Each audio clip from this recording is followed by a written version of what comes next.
Hello, welcome to Do It Yourself channel. Today I will show you how to block your existing contact from your phone book in Samsung Galaxy S22 Ultra. To add a contact to our block list, we have to first go to our phone book, then we navigate to contacts, then we have to look for the contact we want to block. For example, this strange guy here.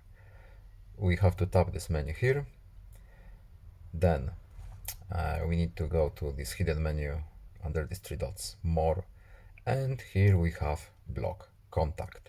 We simply tap it once, yes, agree, and the contact is now blocked, and we have our little symbol here. Contact is now blocked. That's it. I hope this video was helpful to you. Please leave a like and subscribe. Have a nice day and see you in the next video. Goodbye.